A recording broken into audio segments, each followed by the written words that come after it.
Sa patuloy na pagkwestiyon ni Bonifacio sa legalidad ng Tejeros Convention, naging tinik siya para kay Aguinaldo at sa bagong tayong pamahalaan nito. Mahigit isang buwan matapos ang pagpupulong, nagsimula ang paglilitis kay Andres at Procopio Bonifacio. Sapilitan silang dinampot sa kanilang tinutuluyan. Malapit na tayo. Maaari mo na bang basahin ang liham? Dalawang kaso ang inilatag laban kay Bonifacio kung bakit siya nilitis. Procopio! Ang pinaka-charge kasi talaga sa kanya, dalawa, no? Yung ibinabagsak niya yung gobyerno ni Aguinaldo at pangalawa, binayaran niya si Pedro Hiron para patayin si Aguinaldo, binayaran niya ng 10 piso, no? Pero hindi raw naging patas ang naganap na paglilitis. Ang mga isinaad daw ng abogado ni Bonifacio, pawang mga kasinungalingan lang. Yung abogado ni Bonifacio, hindi siya bumili. Nagbigay sila Aguinaldo. At yung final parang argument, sinasabi niya na talagang grabe itong kasalanan ni Bonifacio. Dapat talaga mamatay. Ano? They are conspiring to form a government and that is sedition.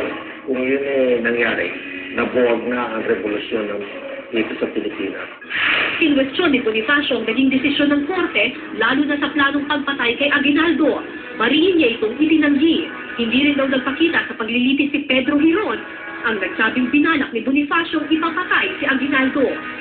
Naisip nung mga general ng military, royal, generals na delikado to, baka magbaliktad pa ganun ko ito, matakot si Bonifacio, ano? Pinalabas daw ng military court-martial na patay na si Hiron sa isang laban sa Naif. Ngunit para kay Professor Villegas, bulag ang hustisya sa sinapit na kapalaran ni Bonifacio. Kawawa si Bonifacio dahil parang hindi siya binigyan ng tamang respeto bilang nagtatag ng katipunan at nagsimula ng revolusyon, ano?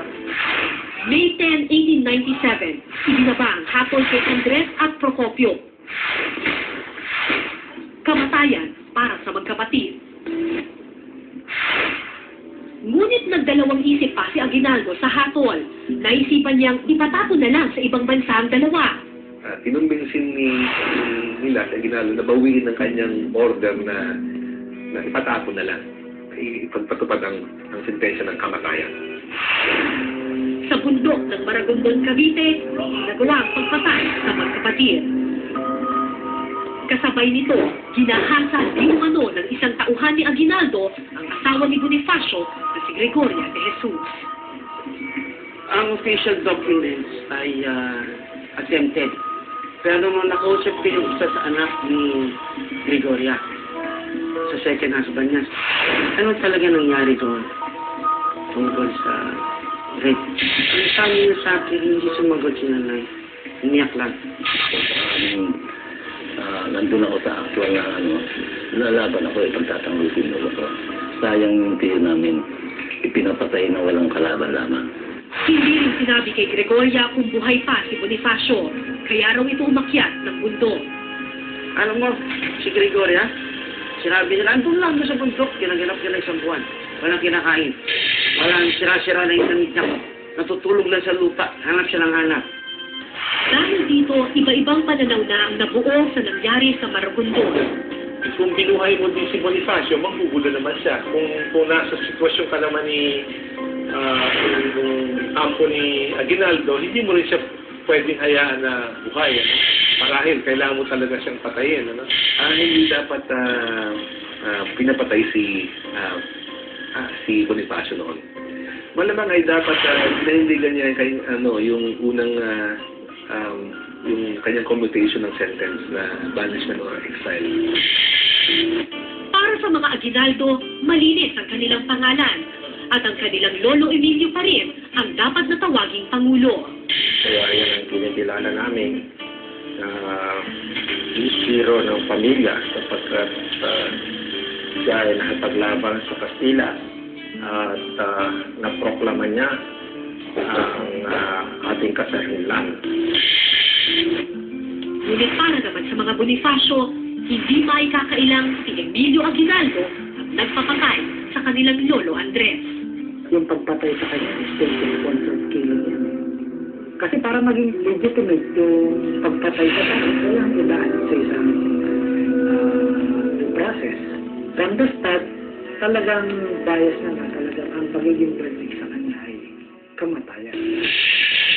Sagot naman ng mga Aguinaldo, isang krimen laban sa bansa ang ikinilos ni Bonifacio noong mga panahong iyon. Meron din kaming mga storya at mga history books at sources na magsasabi na nararapat lang yung naging desisyon ni Emilio Aguinaldo noon, considering yun ay panahon ng digmaan. Para sa angkan ng mga Aguinaldo, walang alitan sa pagitan ng pamilya nila at ng mga Bonifacio. Pero iba ang pananaw ng mga apo ni Andres. Kapwa natin Pilipino ang nagpapatay sa lolo. O dapat, ang pinapatay niya, total militar siya. Ang pinapatay niya dapat itong tao, itong nasyon. Hindi si Andres Bonifacio pinatay niya.